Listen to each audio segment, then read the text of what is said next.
Hello and welcome to this week's edition of Talking TV with my mum, the Geek-Dom weekly Roundup review and discussion podcast. And yes, it's back to Talking TV with my mum and not with Talking Crisis with my mum, because the crisis is now over and done with and we are moving forward into a new era of superhero TV shows along with everything else. So we're back to our usual name. So I'd like to welcome you all here and welcome if you're a new listener.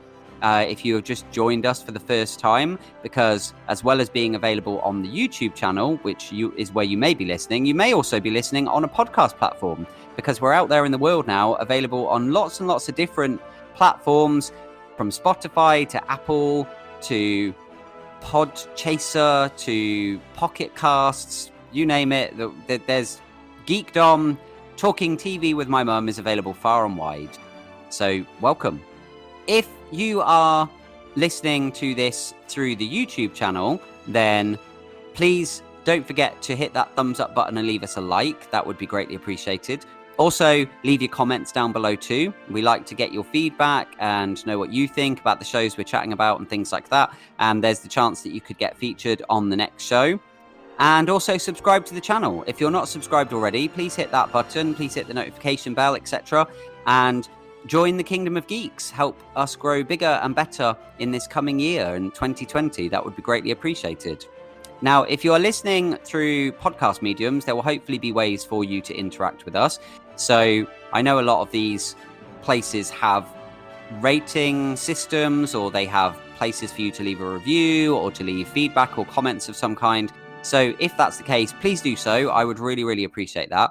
And if for any reason there isn't, you can either contact me on Twitter. So you can just say, listen to the podcast, really enjoyed it, or didn't like it, or whatever. Or you can go over to the YouTube channel. And even if you haven't listened to the podcast through the channel, you can always drop something in the comments there as well. That would be greatly appreciated. Now, you'll also find on the YouTube channel, in my description box, the timestamps for today's episode. So you know exactly what we're talking about and when, along with a whole bunch of links. Now, these links, I'm not expecting you to do anything with. You're not under any obligation. But if you did, that would really, really mean a lot to me. They include the link to my Twitter, the link to my merch shop. So if you want to represent the Kingdom of Geeks, you can do. So go and check that out. And there are also some links there for my donation medium. So if you want to help towards the future growth of the channel, the upkeep of the podcast, all of those kind of things, then you've got two methods of which to do so. And they are either Patreon, which is patreon.com/geekdom1, which is all lowercase and all together as one word, and it's the number 1. Or you can go to Ko-fi if you'd like to just buy me a coffee/drink, whatever you want to, however you want to frame it. And that is Ko-fi, so that's ko-fi.com/geekdom. And again, Geekdom is all one word, all lowercase. That would be fantastic. There's also a link there for Green Man Gaming. So if you would like to buy yourself any digital games, then go through that link, and anything you buy, I will receive a small commission from the company. It's not a great deal, but, you know, every little helps. And it doesn't get added to your bill or anything like that. So you're not paying extra for the games. The company pays me out of their profits based on me introducing you. So you'll be helping me while helping yourself at the same time. So there's those few things there. Now, today, we're going to be discussing The Expanse. We're going to be discussing Arrow, Supergirl, and Legends of Tomorrow. And without further ado, I'm going to introduce my co-host. So hello there, Mum. Are you there? Hello. Happy birthday. Happy birthday to you too. Can't believe you're doing it for a year. I know. We are one. Yes, we are one today. It's amazing. So feels like such a long time ago, though. It feels like longer than a year, I think. Yes. We've had a lot of programs to talk about over the last I know. It's funny, actually, because I was just looking back on the very first podcast, and it's funny what we were talking about then in relation to what we're talking about today. So back then, on the very first Talking TV with my mum pilot episode, we talked about the Orville, we talked about Arrow, Flash, and Supergirl, and I think we also chatted about some other stuff, because I've got in the notes, it says about Titans and other geeky shows. Yeah. So I think we must have done like a bit of an overview. Oh yeah, it says we discussed the first 5 episodes of Titans. So yeah, we must have. That was when we chatted through back to back 5 episodes of Titans. Yeah. which must have been like a summary because that podcast was only an hour and 40 minutes. So it can't have been, we can't have done a blow by blow of every episode. But I think we just give it a review. Yeah, we've had some amazing stuff over the year, though, haven't we? Except for your film, we've had hilarious carries on with Preacher. Yeah. The zany stuff in Legion. Yes.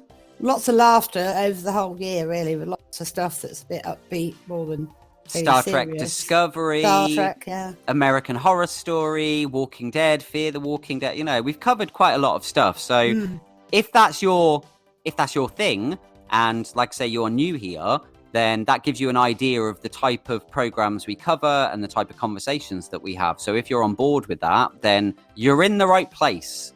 Yes, indeed. And this is the beginnings of a new year. So, you know, hopefully we're going to have many more great discussions to come. And many more of you are going to be joining us because we've not been doing too badly, Mum. Since the podcast became an audio MP3 podcast, we're out there. Like I said, I mentioned, you know, we're on Spotify There's a lot now. of people, lots of places, isn't there? I know. I couldn't believe, like, I mean, some of the places, like, I haven't heard of, honestly, I hadn't heard a lot of the places like Pocket Casts and Breaker and even Anchor FM, which if you go to anchor.fm and look for Talking TV with my mum, there's a whole thing there with all the links to all these other places. So if you don't necessarily want to listen through there, you can click on the link and go to Spotify or whatever. I mean, you can always just go to Spotify, but there's a whole bunch of links of a lot of different places we're available. And the same with Acast. If you go to acast.com, there's a Talking TV with my mum website with episode links and information. And there's the links there for the Patreon. There's a link there for the merch shop, for Ko-fi, things like that. So you can find things that way as well as through the YouTube channel.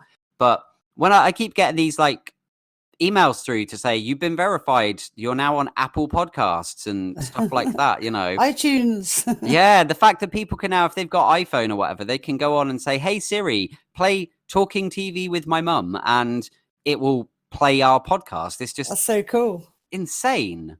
Yeah, it's brilliant. I never would have envisaged this. Do you know what I mean? Especially like in the space of a week. Yeah.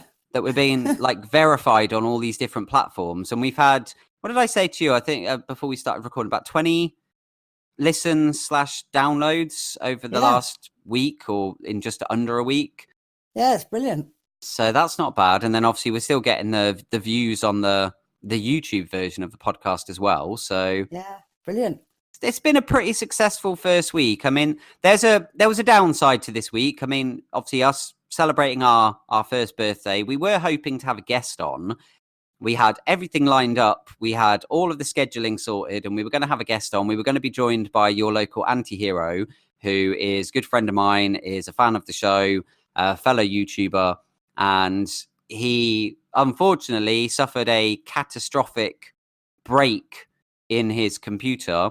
So it means that he's now without a laptop, which is going to have an impact on his channel. And it also means that he wasn't able to join us to be a part of the podcast today. So yeah, that was a shame. Yeah, that sucks because he's a big geek as well. And he's been eager to get on the show for a little while. So I said to him, look, as soon as you get sorted, we will make the arrangements and we'll make sure we get you on. We'll get him on. You know, just he could because be it's guest not two, remember? Guest two. Yes, he has. Yes. Don't worry, Skippy. You're still guest one. Yes. The what did he say? Geek-Dom. So Geek-Dom one. Geek-Dom one will forever be Skippy. Yeah.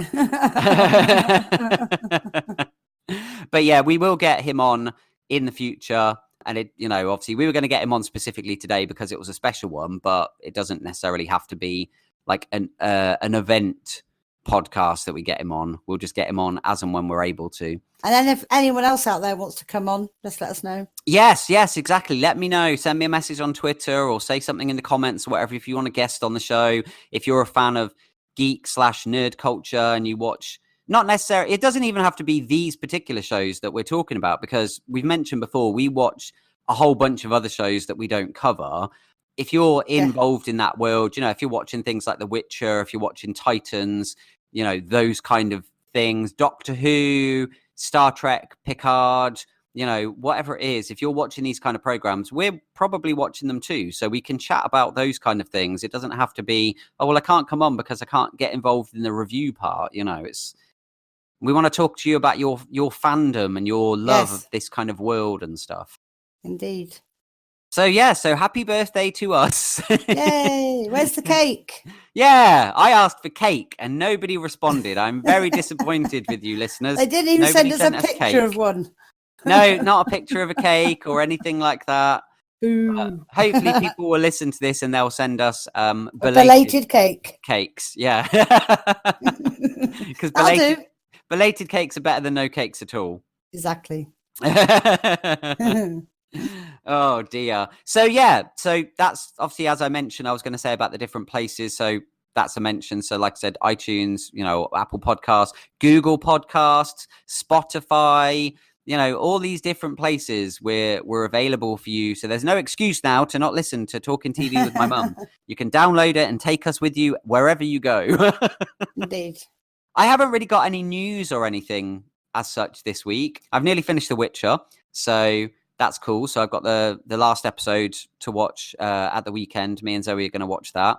That's been really, really cool. And obviously it's been commissioned for a second season. I heard this weird thing as well. Apparently Netflix are going to do an animated Witcher series as well as the live action series. So I don't know whether they're going to be connected in some way, or whether it's just going to be a separate thing, just they're capitalizing on how popular The Witcher has been and stuff. I don't know, but I found that was a bit weird. I was like, yeah, odd. Not sure about that. Another thing I heard, it's not necessarily geeky as such, but it's a genre thing. But the character Clarice Starling from Silence of the Lambs? Yes. So they're making a TV show. Okay. So, like they had the Hannibal TV show.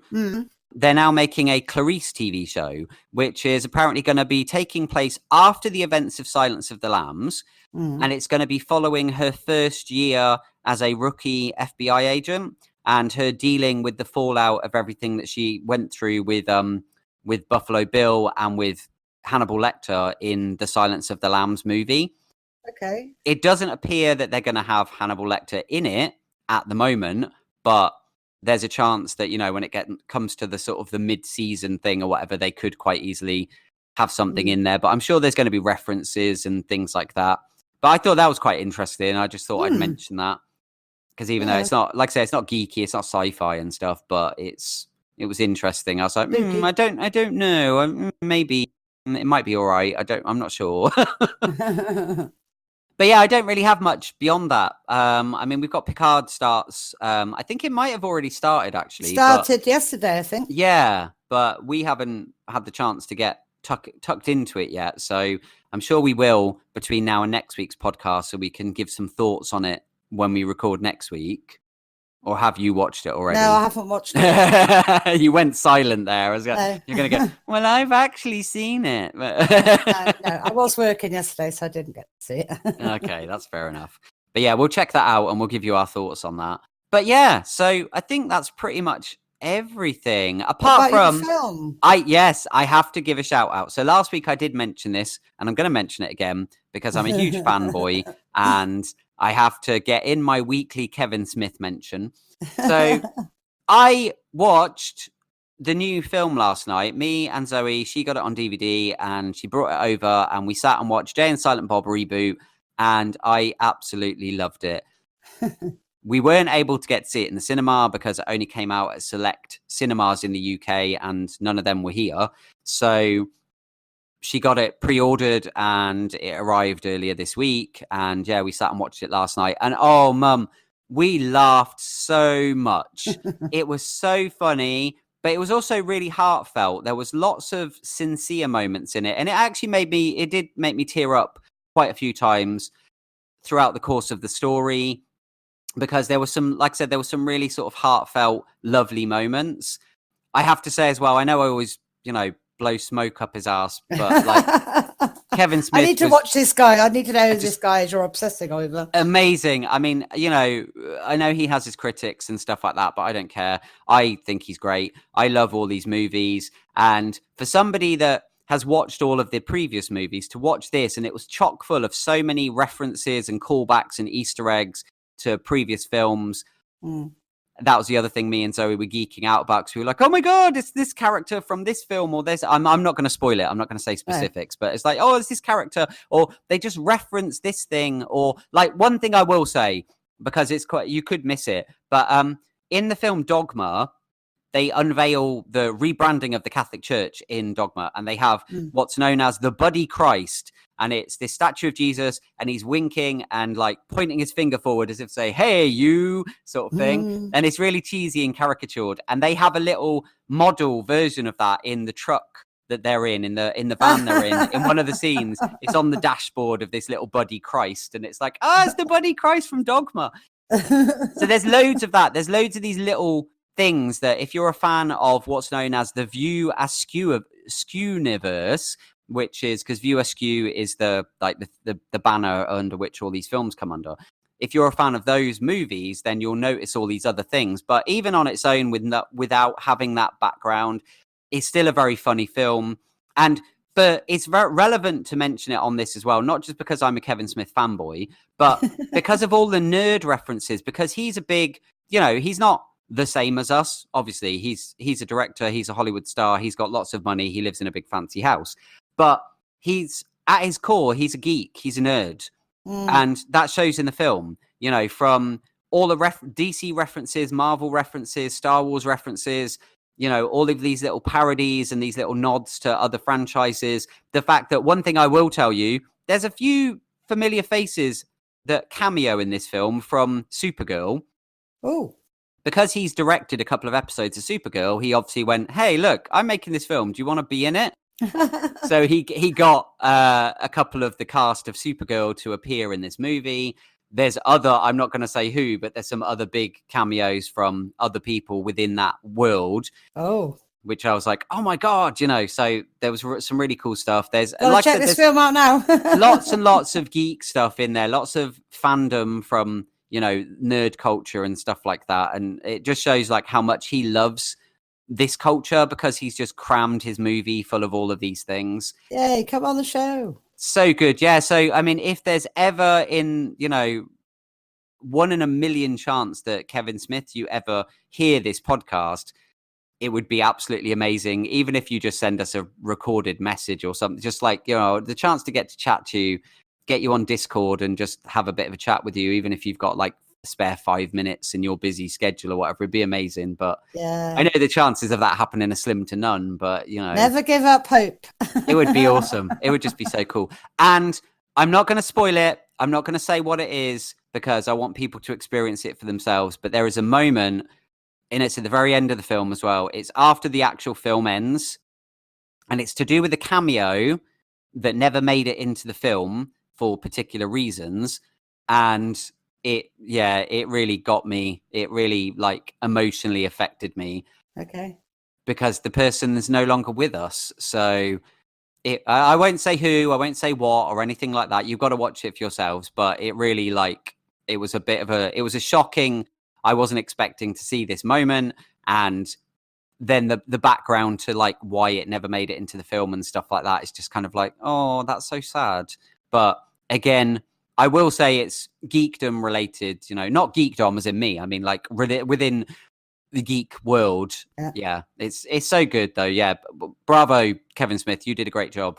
And I personally think he should have been Oscar nominated, because I think it was amazing.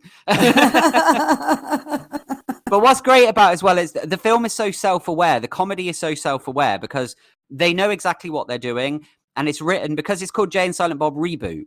And it is basically the same movie as they made years ago when they did Jay and Silent Bob Strikes Back, which was, the premise is basically Hollywood are making a film about their characters, but they're not a part of it. So they're like, wait, they can't do this. This is us. This is about us. This is, we are those characters. We haven't given permission. Why are we not in this film? Whatever. And so they're basically trying to stop it from happening. And that's the same storyline in this one. It's but it's saying Hollywood loves to reboot things. Hollywood loves to do remakes of things. So this is all about them going, remember that old film that they did all those years ago? Yeah, well, apparently somebody's doing a remake of it. And it's well, it's not a remake, it's a reboot, where it's the same, but it's slightly different. And they change up some of the actors. and they bring in, more ethnic diversity and for more female representation to make up for the way that Hollywood used to be years ago, and all this and it's so self-aware and so much taking the piss out of Hollywood and what Hollywood does when it comes to like milking old franchises and stuff like that. And it's just so funny. It's just so clever. I'm just like sat there going, this is so clever, because they know exactly, it's all so knowingly done. It's such well crafted, knowing comedy, and I just loved all the layers to it, and it was just, it was really, really good. And that's enough of that. I just keep talking about this film like for ages, but yeah, I'm not going to. So go and check it out for yourselves. I recommend it. Like I said, go and watch it if you're a fan of his previous movies. If you've seen Mallrats and Clerks and Chasing Amy and Dogma and Jay and Silent Bob Strike Back and, all these other films, if you've seen them, go and watch this. If you're a fan of just Kevin Smith in general, go and watch this. If you're a fan of comedy and geek culture, go and watch this. Go and watch it for the cameos alone, if nothing else. It's just so good. Yep. Okay, I'll check it out. I'll day off today, so I'll check it out. So there we go. So that's enough of that. That's enough of me on your soapbox. On my soapbox, and giving a gushing review for Kevin Smith. So we're now going to move on, and we're going to get to the meat and potatoes of the podcast, and we're going to start talking about the shows. We're going to start with The Expanse, which came back for its fourth season. Yep. Obviously, all the episodes are out there because it's now on. It's at Amazon, isn't it? Yeah. Yeah, and they released all the episodes. They did a Netflix. They released all of the episodes in one go, but we're going to be doing it as a weekly show review. So we're going to talk about it not as in its entirety. We're going to talk about it week by week. Plus, it's quite a complicated sci-fi show. So I think us trying to summarize the whole thing wouldn't really be doing it justice. No, it's not like the others. There's a lot to it. Yeah. So this is season 4, first episode, called New Terra. And not terror as in scary, as in terror as in terra firma, Earth, Terra. Right. So yeah, what did you think? Give me your thoughts. Yeah, good. Obviously, I sort of like watched the end of the season 3 just to double check what was going on. Yeah. So we started with the solar ring they found at the end, which was Eros. Is it Eros that caused this ring? Yeah, the Eros incident. At the beginning of the episode, we saw a ship heading towards the ring. It was apparently a refugee ship. It was being pursued into the ring, and it got in, basically. They were belters, weren't they? Yeah, the belters they thought, right, there's got to be something good in there, so they went in it. Yeah. So we then, after that happened, we then went 8 months later, and we were at the United Nations. Yeah. I can never remember the guy who's the main man on the ship. Holden, that's it. Holden. Yeah, so we had him. He was chatting to his real mum, wasn't he? He'd been given some leave after what had happened, but he was still seeing the ghost guy. What's his name? I can't remember his name now. The guy with the hat. My mind's gone blank. Because obviously it's him, but it's not him, isn't it? Yeah. Well, basically, it was the guy that ended up on Eros when it crashed.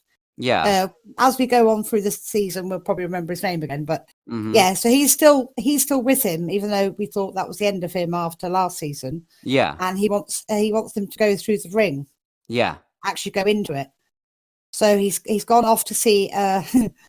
Is she the head of the United Nations? Croaky voice? She is now. Yeah, she wasn't. But after the events of everything that happened last season and stuff, she's now the UN Secretary General. Yeah. The lady you like to call, what do you like to call her, Mum? The voice woman. Yes. So he's gone to see her to ask her permission for them to go on through the ring. And we also get to see the rest of the gang, all his buddies, which is Alex, Naomi, and Amos. Yeah. That's it. We like Amos. And there was another girl they worked with. She's still on the other ship, isn't she? I can't remember her name though. The Belter one? Bobby? No. Do you mean Bobby, the Martian no, I don't soldier? Think it was Bobby. Was it Bobby? I don't know. The one that they caught up, they had tied up that time, Juliet from Offer Lost. Remember they said she was a threat? Oh, She that was was the one that they were going to blow up the ship. They thought she was a baddie. she was the daughter of what's his name, Mao, the bad guy. Yeah. That was her sister Julie was the one in the very first episode, wasn't it? And we didn't know who she was to begin with because she was using a different identity. Yeah. Is that the one you're talking Yeah, about? yeah. And Yeah. then she revealed she was actually Julie Mao's sister. Yeah. And she had this nefarious plan, which ended. Now she's now in prison because we got to see. Is that you on about when Amos was talking to her? Yeah, Amos had Yeah, a yeah. chat with her, didn't And he? she Yeah. was in prison, and she was allowed like a video call with him. Yeah. Yeah. So so that was that. Croaky voice woman was taking no rubbish. Mm-hmm. And so she said they have to go through the ring, and the planet that's apparently found in the middle of it is called Illus. Yes. And the Belters have gone there and set up life basically. And what did they say? It was rich with lithium deposits. Lithium, yeah. And they were worried it was going to be another Eros. It was going to be another one that was going to suddenly go wrong. Because there was a lot of controversy, wasn't there? Because there was people saying about them going there to evict them. And she's like going, I am less concerned with the Belters being there. I'm more concerned with what else might be there. Yeah, exactly. And they had the scan thing and that showed some weird structures. Yes, and they were worried that it might be yeah. to do with the proto-molecule. Yeah. And that's why she's worried about it being another Eros incident. Yeah. It's not necessarily that people have settled there. It's the fact that there is evidence. What was on there in the first place, yeah. Yeah, that there are these structures that they know about now, that there was this alien species that created the rings and created the proto-molecule. So if there's evidence of that civilization on this planet, what else could there be there? There could be danger. And that's why she wants Holden and the Rossi crew to go there and check it out. She doesn't want them to go there and like turf out all of the Belters. No. Yeah. Even though some of the UN wanted that, didn't they? They were like, oh yeah, they shouldn't be there. We need to get them off world and all this lot. But that's not her concern at the moment. No. So we also saw Bobby, the Martian girl. She's back on Mars at the moment, living with her nephew, apparently. Yeah. So whether he'll come into play in it at some point. Mm-hmm. And as Alex, the pilot on the Rossi, is keeping in touch with her. Yeah. And then we had the old guy, Ashford, he's a belter, isn't he, on the the main ship. Their ship is now the ship that keeps an eye on the ring. Mm-hmm. The ship, so other ships that go in it. Yeah. I got a bit confused. There was a point when Naomi on the Rossi was getting jabs by Holden. Is she sick, or is this because she's not human, is she? She's a belter. She's a belter, and they don't know what it's like on a planet. Yeah, and this was one of the things they talked about was the risks that the Belter refugees went through, not only to try and like get through the blockade that they've got set up around the ring, but also by going to a planet, because Belters, just a brief background. They live underground, don't they, really? No, they live just in space, don't they? They live on space stations. They've never been on a place with like a sun and a light. No, because they are the descendants of humans and Martians that were colonizing further out into the solar system, and so you've got children that were born in space. So their body, their like genetic structure and stuff is built for space. It's not built for gravity on planets and stuff. So when they're on a planet, it can cause sickness, it can cause a lot of pain, it can cause broken bones, all of these kind of terrible things. So in order to try and avoid that, she's been undergoing like a drug treatment to try and change her genetic composition so that she can actually go onto planets without it having that sort of painful effect and basically crippling her. So we had the fact that they were going to go, and we had another bit with Ashford from the main ship. He was like teasing, wasn't he teasing the inners? Yeah, because they kept asking him for his code or something. Yeah, and he just wouldn't tell them, and he just did it just to wind them up. It's just like, you need us, you can't be mean to us because we're the lookouts basically. That was quite amusing. But then we had this other ship, and this other ship with all these people on it, and then when they entered the atmosphere of the planet, it started destroying the ship. Yeah, so this was the Edward Israel, and it was a Royal Charter Energy Group who'd been granted a charter from Earth to go to what they're calling New Terra. So the Belters are calling it Illus, but the Martian human, like the Martian Earth coalition are calling it New Terra. Okay. And they were being sent there probably to do not just exploration, but to like mine lithium and stuff like that. All right. And so when they started their descent to the planet, something, yeah, like you said, it's like they came under attack and stuff. Like I thought they were being shot at or something, like gunfire or something that was like piercing the ship, and it caused the pressure to get ripped out because obviously holes appeared in the hull and it started ripping pieces of the ship out. And people, that bit when the girl, she was sat holding somebody's hand next to her, and then she looked and the whole side of the ship that the seat had been on was gone. Yeah. And it was like, oh my God. Yeah. And we had Owen from Torchwood. Oh, that's who he was. I recognised his face. I didn't know. I mean, he's been in a whole ton of other stuff. His face, though, he's so familiar. And I thought, I didn't Google him to check who he was, but I know this guy from somewhere. Yeah, I mean, he was in Game of Thrones as well. He's been in a whole bunch of other, like... Who hasn't been in Game of Thrones at the He's been in other sci-fi stuff. He's been in, like, thriller, like detective drama-y things. Yeah. He's done tons of stuff. But yeah, I was like, straight away, I just went, hey, it's the guy from Torchwood. Another geek program. And he's like is he like a scientist or something, or a doctor or something like that? But he was in charge of the mission, wasn't he, as well? Yeah. So we had him, and they were happy, were they? Because obviously they thought they were there to, again, try and take them off the planet. And there was a bit of animosity, wasn't there, amongst them? Yeah. And then while they were sort of sorting all that out, then our guys, they landed. I like the way they landed. That was cool, the way they landed their ship. And they had sort of like a big like walkway, didn't they? But the ship was sort of like nose down, and then they just sort of walked off. Yeah. It was like they were down in a crevice, wasn't it? Yeah. That was pretty cool. And obviously Naomi sort of like, whoa, what's this? Luckily, I thought that's what the jobs were for, to keep her like, you're going to be all right. It's like, oh, I'm a bit dizzy. So they obviously made their way towards the place they were all staying. Yeah. And again, hostile, who are you? We're not leaving, blah, blah, blah. And then before they had any chance to say much, really, they started getting attacked by something. It was all like a swarm or something. Yeah. And it started attacking them all. And it was like ripping through people, and they were like, quick, take cover. And there was just these small things just like killing people, a lot of them. They sort of mowed down. Yeah. But then what was weird was when it passed and it flew off into the distance, and they all stood back up and they were looking. And then was one of them, did he pick it up off the ground, or was it in him? No, it was on the ground. It was on the ground. He picked it up. But the thing is, it looked like a piece of metal. Yeah, it was metal and magnetic. So it wasn't like a living thing. No. So this swarm was like a swarm of metal. But when it first came towards them, it looked like sort of like locusts or whatever. Yeah. But obviously, once it had gone, it sort of like attacked and then left it flew away again, didn't it? So, I mean, based on... some sort of magnetic thing. Based on what we know just from this episode, the fact that there's these alien structures, I would bet good money on whatever these things are is connected to that. Somehow. But yeah, so we'll now have to find out. It was good, though, because we got enough of a little sort of like, here's the kind of events that happened previously, and this is now, and here's a check-in with all of our core characters.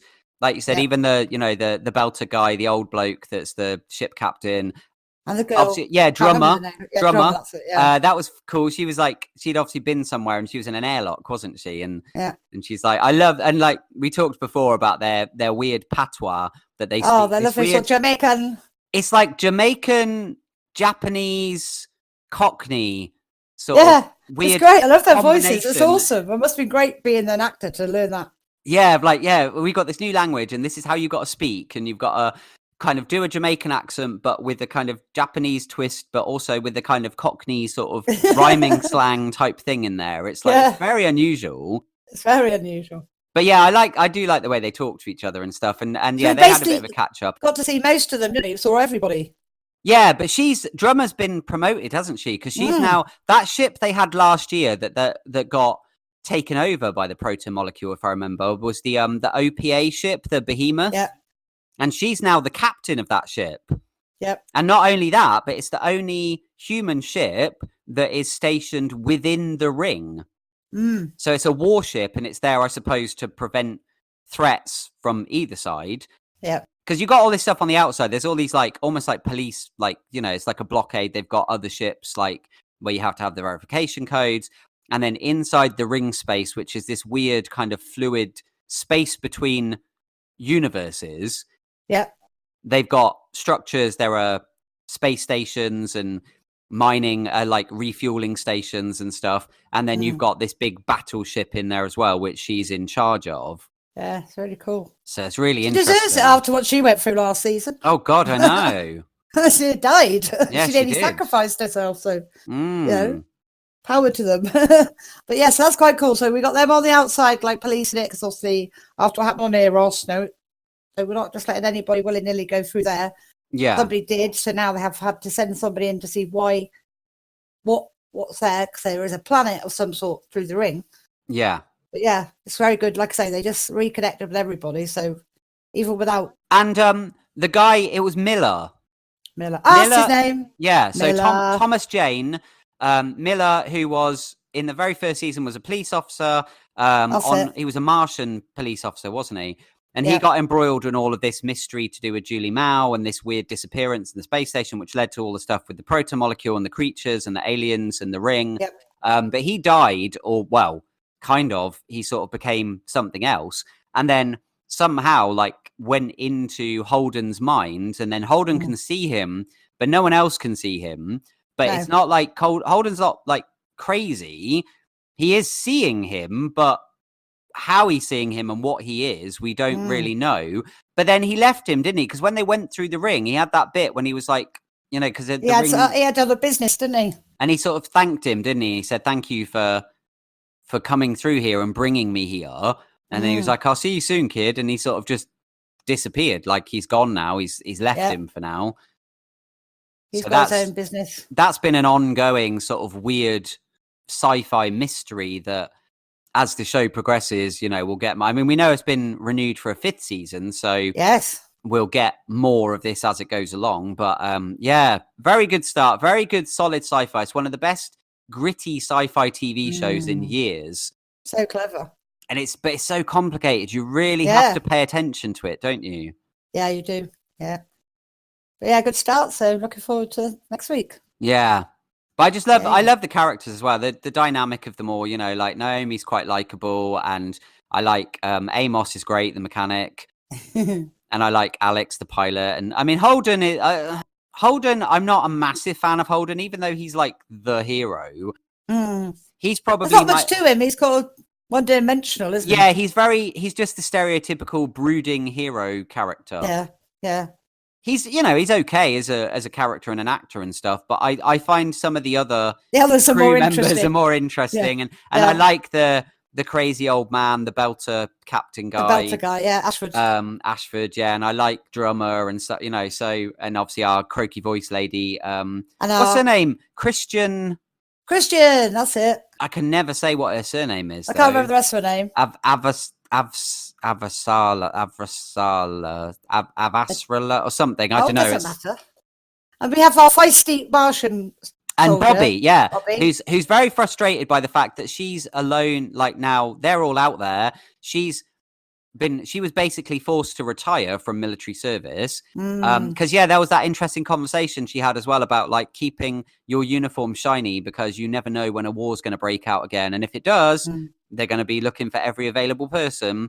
So she's like not relaxed. She's not like, oh, I'm retired now, I can relax. She's like itching to get back out there. She's still waiting for something to inevitably happen. Yeah. Yeah, all good though. Yeah. Check it out. Definitely recommend it. If you haven't seen The Expanse, check it out. Very, very good sci-fi, well worth your time. Yeah. Right, let's move on to more comic book related stuff, and let's talk about the world that we're now in after the events of Crisis. Yes. And we get this week's episode of Arrow, which was what they call a backdoor pilot. Now, we still don't have confirmation as to whether or not this is actually going to become a series, but this was episode 9, Green Arrow and the Canaries. What did you think of this? I actually enjoyed it. Yeah? Yeah. You did enjoy it, didn't you? I enjoyed parts of it. Right, so we started off the episode. There was a motorbike. Yeah. There was a rave, like a rave or a party going on. Mm-hmm. And the next thing we spotted the person on the motorbike was Laurel. And I thought, oh, that's cool, Laurel. But not Laurel, like, it was Laurel as we know her. It's like the Laurel from the current timeline, which is interesting. But yeah, carry on. And she had gone specifically to find some girl called Bianca and told her life was in danger. The girl was like, dude, just leave me alone. I'm not interested. And she was like carried on partying. And then some goons got hold of her. So Laurel then had to chase after them, but she lost her. Mm-hmm. And then it came up on the screen, Star City 2040. So it's 20 years in the future. So then what's interesting there is you go, wait, we've seen an older version of Laurel in 2040. This is not that version. This is the version from the current timeline that is somehow 20 years in the future. Yeah. So she's obviously time travel, doesn't she? Mm-hmm. And we saw Mia, which is Oliver's daughter, waking up next to a dude, which we then realised was JJ, who was AKA Deathstroke. Yeah. From the previous series episodes. Yeah. She was checking the news about what was going on. He proposed to her because it was the day of her graduation, and she said yes. So she is all happy and thinking, well, okay, she's all like normal. Mm-hmm. And then we went back to Laurel. We'd gone into a bar where there was some woman singing, playing the piano, and it turned out the woman playing the piano and the owner of this bar was Dina. Dinah. I put it's a sexy Dina. Yeah. She looked quite nice, didn't she? Curly hair and stuff, yeah. Yeah. And apparently she said that nobody remembered her as the policewoman or the canary. Basically, that person no longer exists. So she's like there, but no one remembers who she is. Yeah, now this is weird. And she also said about how the last thing she remembered was Oliver's funeral, and then she woke up on the floor of this building with no idea how she got there. But yet, like you said, when she looked into stuff to do with herself, she never existed, like, ever. No. It's not like she only existed 20 years ago and now she's no longer around. It's like there's no records of her. Yes, her whole existence has been wiped. That's a mystery that they've already added, which if it does become a series, it'll probably explore how is Dinah in the future and why does she not exist? Is that as a result of Crisis that somehow changed things and that's why she's sort of like there, but she shouldn't be there because everything was rewritten, so that was interesting. I thought that was interesting. And we also found out the reason as well that Laurel was there was because of Sarah. Yes. And that she had time traveled. So the reason she is the one that we recognize from 20 years ago is because it is that one. Sarah brought her there, presumably on the Wave Rider. Because there was an incident in the future and it involved Mia and stuff like that. And so she needed to be there to prevent certain things from happening. And it all started with this girl, this socialite, apparently. Who, and you know who she is? Did you work out who she actually was? No. Right, so she's Bianca, as you said, and her surname is Bertinelli. So Bertinelli, as they said later on in the episode as well, the Bertinellis were a crime syndicate that Oliver dealt with in Arrow. Okay. But the other thing about them was that the daughter of the Bertinelli family, Helena, was the vigilante huntress. Oh, okay. Because then they had the whole thing with the huntress who was kind of like a female version of Arrow. She had a bow and all this kind of stuff. And then they discovered the fact that she was actually Helena Bertinelli, but she hated the fact that her family were a crime syndicate. And so she was trying to take them down, even though she was related to them. All right. And this is her daughter. So whatever happened to Helena, we don't know. Because in Arrow, I think she just left town. Right. Never to return again. But her daughter's now here. And so it's all, again, all those little kind of Easter eggs and connections and callbacks to stuff in Arrow. So that was interesting. Yeah, so she showed Dinah a year ahead in the future what's going to happen. And it's like Star City in flames and stuff. Yeah, because she said, we don't have no crime in this city for 20 years, didn't they say? Yep. And they said, well, they needed somebody else. So obviously it was Mia they obviously were going to look for. Mm-hmm. So we went to the party she was having for her graduation, and we saw William and Zoe. Zoe alive. Yeah. Mm. And Connor, Yes. who Well, seems to be a bad guy. Well, yeah, because I put Mia's now a socialite, but Yeah. Smoke Tech beckons. And also, she's Mia Not Queen. interested. Mm. Yeah, she's Mia Queen. She's not interested in going to Smoke Tech. Mm-hmm. And Connor is out of rehab, so he's obviously done something happened to him. So again, that's interesting because in the world before Crisis, JJ was the bad guy and Connor was a good guy. But now JJ is a good guy and Connor is like drug addict, criminal, whatever he is, you know?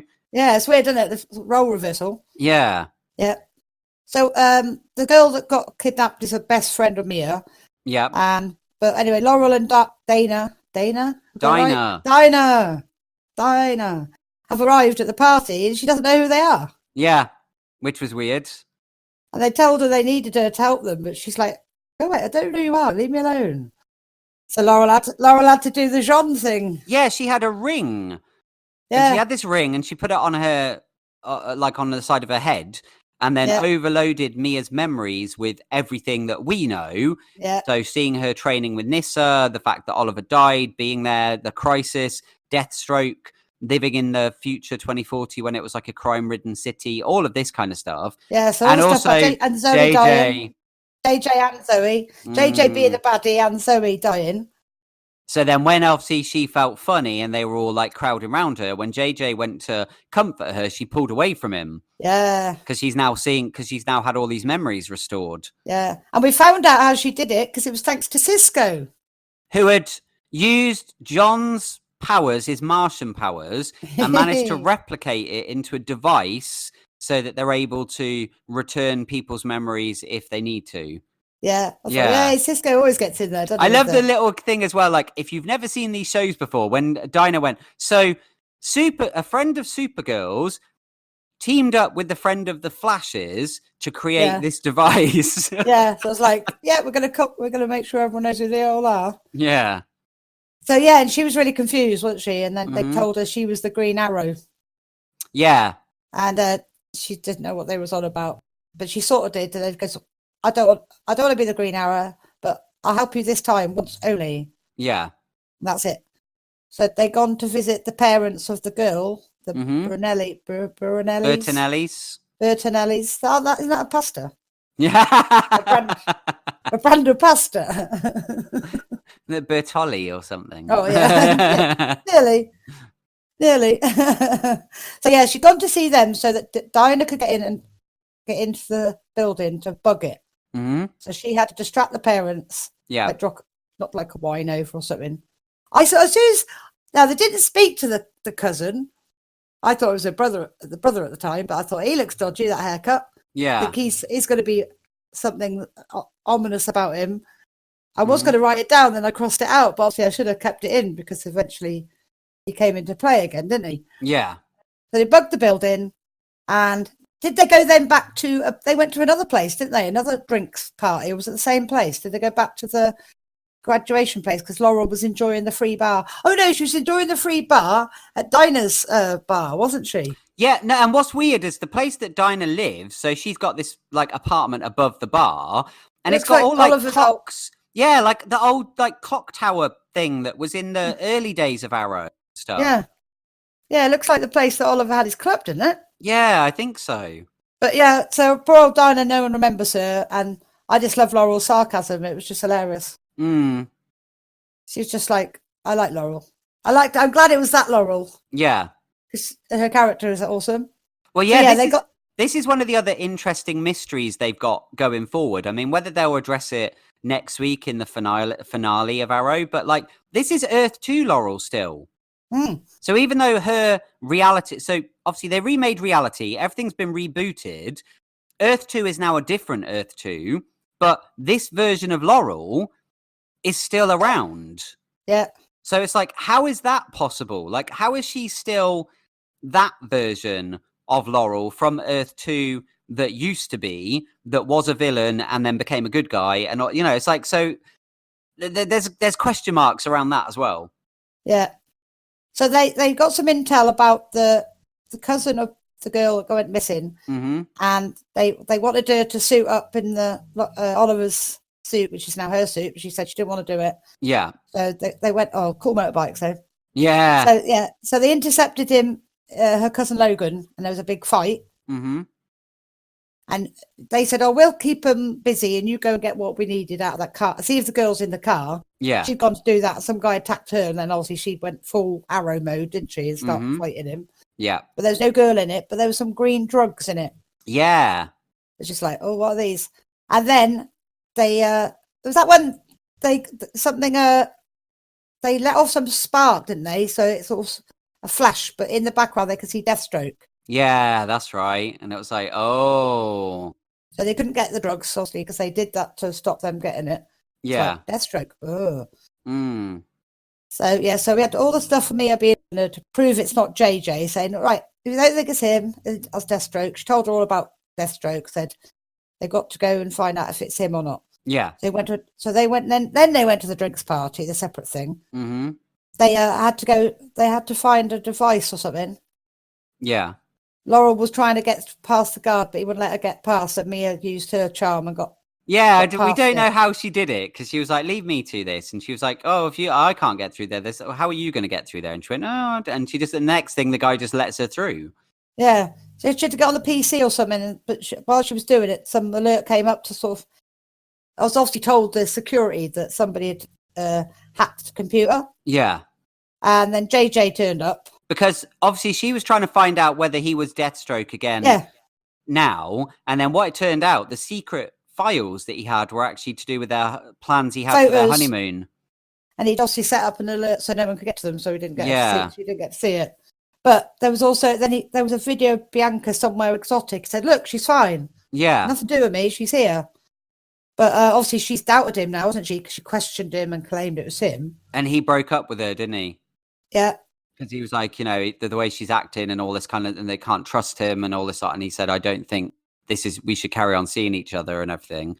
And they also looked into the video. Turns out the video was faked. So they were like, okay, so she's not where it's making out she is in this video. No. So they went about tracking her down, and they found this abandoned building. And this time she suited up, didn't she? Yeah. Yeah. And she got in her arrow costume and stuff, and that was pretty cool.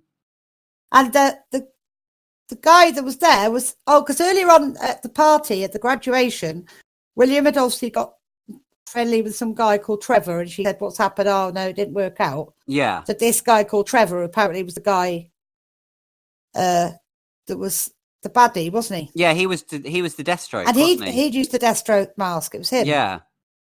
So now they have to deal with him. So basically, that bit there was. But the comment he made a comment. So yeah, there was a fight, but then after that fight, he said, "She won't let you." Yeah, like whoever's behind, there's a bigger thing going on, and it's a female that's behind it all. So it's like, again, that's another mystery. If they do go to series, you've also got the mystery of like who's the villain that's pulling all the strings. Yeah. But yeah, what I really liked about this bit. Again, it's something Arrow's always done really well. Really good fight sequences, and then they, when they got out of there, they then came down off the roof. And it all exploded, and they're like zip lining down, and you just got this big explosion behind them. It was awesome. And then they were holding on to that poor girl at the same time, weren't they? Because they found her, didn't they? Yeah. She's like, oh, no, this is crazy. And she punched somebody at one point during the fight, didn't she? Yeah. She was like, yeah, I got to punch in. After escaping this exploding building and going down a zip wire, she stopped and she brushed herself down and looked, and she went, who the hell are you bitches? And they all just stood. They struck a sort of superhero pose. Like stood there in their costumes and stuff. So then Mia went back to see JJ and made up with him. Yeah. Oh, yeah. Orcs. Hmm. Laurel had to sleep over at Dinah's and said it was a base. This could be a base for the Canaries.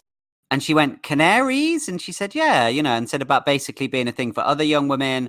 And it's interesting as well, because that's picking up on the thing that they discussed before Crisis, about setting up a Canary network and stuff like that. So again, it's something that they'll maybe do. They'll make this into an organization. So they planted the seeds for that. Yeah. And there a headline on the computer saying, in the future, Mia fails the city. Yeah, so they were like, that's why Laurel's going to stick around because of even that. though they did this, they saved Bianca and stuff, but that hasn't changed. Like the timeline hasn't changed yet. There's still going to be a big catastrophe that's going to befall the city, so she needs to stay there in order to help Just prevent in case, that from happening, sort of thing. So then we had a little bit with William and Maya having a little chat about everything, and then At Oliver's statue. Yeah, the statue of Oliver, and she asked him if he still had the arrow rock thing. Yeah. And then she looked at the symbols on the thing and said that was a tattoo on that guy. Because they noticed that during the fight with Trevor, that he had this same like Chinese symbol sort of things tattooed on his wrist. She didn't realise what the relevance was until she looked at the arrow thing. So that's interesting as well, because there's a connection to Lian Yu. So it makes you wonder, is the she going to end up being Shadow or something? Like is Shadow, because I know Shadow died, but that was in the reality before Crisis. So is Shadow back and Shadow's now a bad guy and she's the one that's behind all of this? Is that what the link is with the Lian Yu rock and the writing and all of that kind of stuff? Maybe. But then they got darted, didn't they? And the balloon got taken away and she just collapsed. And then we saw JJ and he got attacked as well. And someone needs him to remember. That was weird. Yeah, a hooded figure with a purple ring, similar kind of ring to Laurel's, but purple. And then he made him remember everything. And now he knows he was Deathstroke. He was a villain. He killed Zoe. All of this kind of stuff. So all of his memories from the world before have also been restored to him. Well, I was confused because at the beginning of it, it said starring Stephen Amell and he wasn't in it. Well, it's because it's Arrow, I suppose. That's just part of the normal. Because they also had like Diggle's name and stuff like that on there. But probably they don't change it all. I thought, is that him? Is that going to be him? I was waiting at the end going, he's going to appear to them when they were at the statue, thinking, what's going to happen? He's going to appear. And we know he's not dead. And I went, nope. So on one hand, there were things about this that were good, but there were other parts I was just zoning out. I was like, oh, it's very formulaic. Yawn. Let's go and let's try and crack this case and solve a mystery and, you know, all of this stuff. I don't know. It just felt a bit, but then there were other moments where I was like, oh, this is interesting. Or this plot point could be interesting. And after me saying, I don't know whether we need a spin-off show in the future, I'm now going, well, this made me a little bit more interested in the idea of it, because they put in a lot of little plot threads that they could pick up on going into a series. And by the looks of it, it's basically going to continue Arrow with all the characters apart from Stephen Amell. Yeah. Like, it's going to allow, you know, Dinah. I mean, because they mentioned, although he wasn't in it, they mentioned your friend Road Dogg. Renee. Renee is the mayor still. Yeah. So he's still around. You've got all the kids of all of the heroes. You've got Dinah and Laurel. The only weird thing is the fact that they mentioned Felicity and they mentioned Thea. But where are they? Why weren't they there for her graduation and things like that? Are they alive? Are they dead? You know.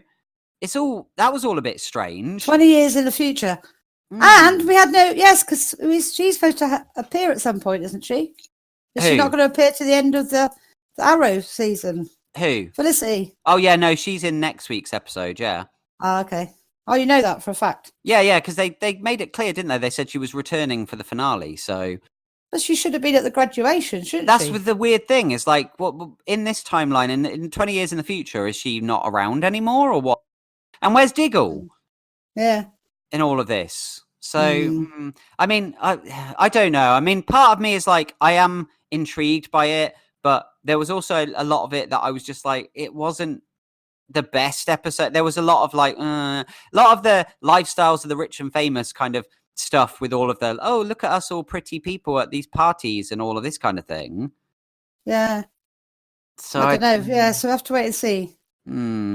I don't know. So it's like, it was a 50-50 episode for me, personally. Yeah. I mean, it was different and then there was a bit of interest in it. But like I say, going forward, we'll see next week, won't we? So we will indeed.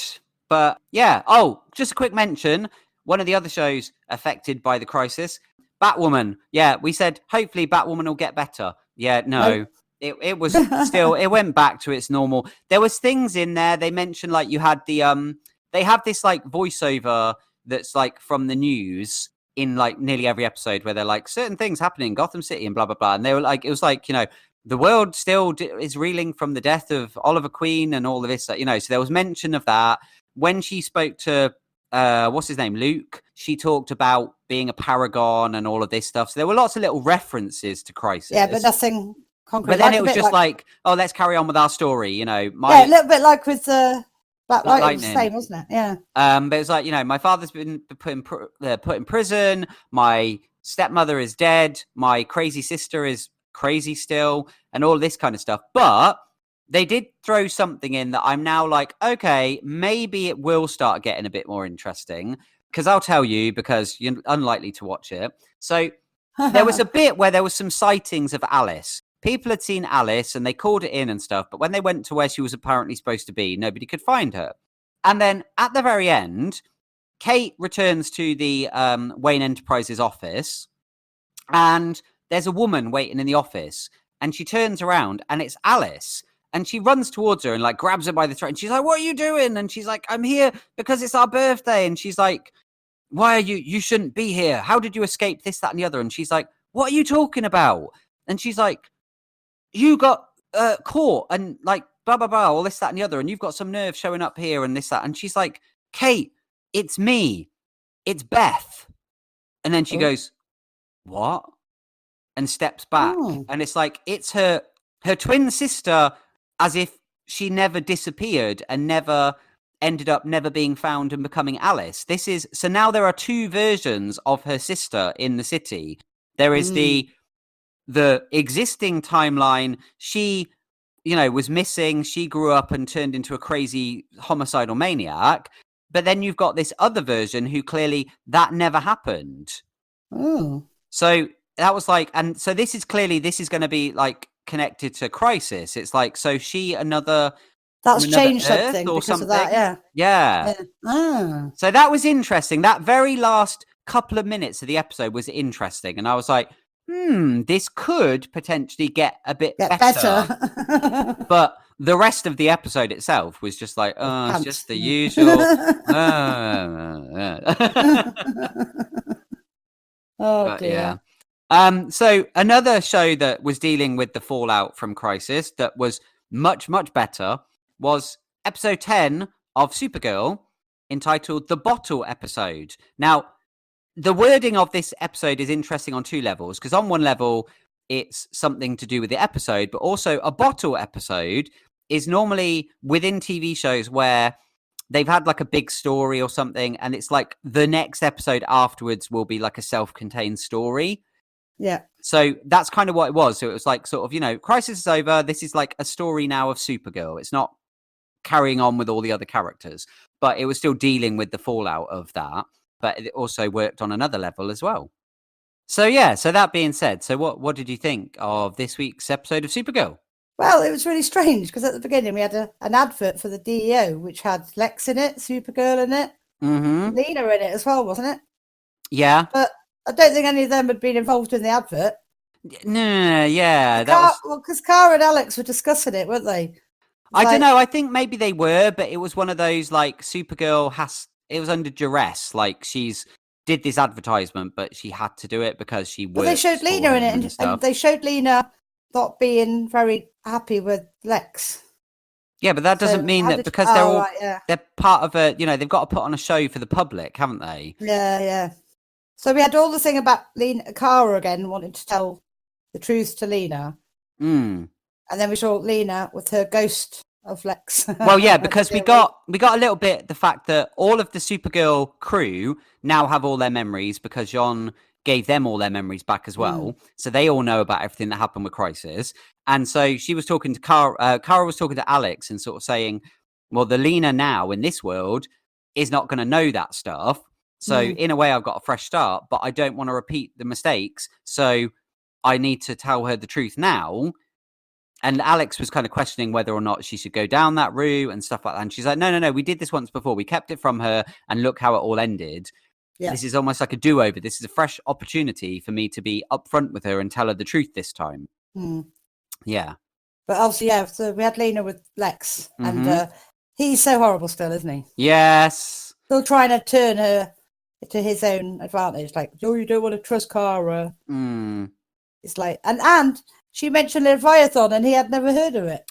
That was interesting. Yeah, when she said about him.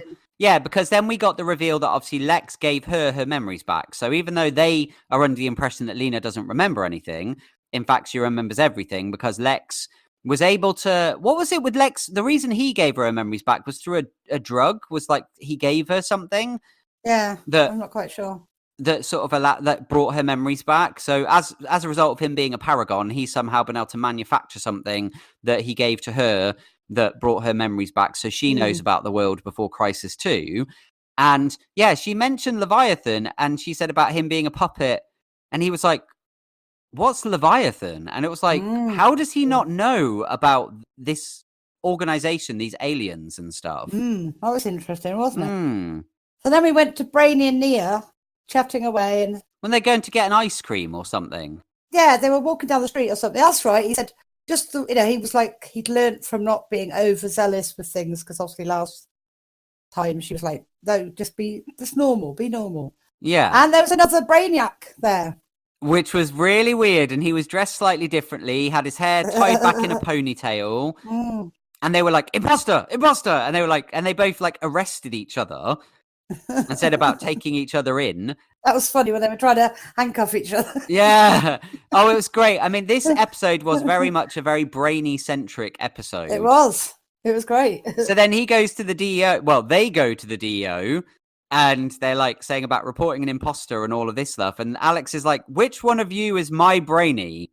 And they're like, I am. No, I am. And all this stuff. And then this girl shows up, and she's like, Agent Danvers, blah, blah, blah, this, that, and the other. And like, who are you? And she's like, I'm in charge of the DEO. I'm Special Agent Brainiac 5. And they're like, what? There's a girl version of him as well. What was interesting too, that's his sister. Oh, right.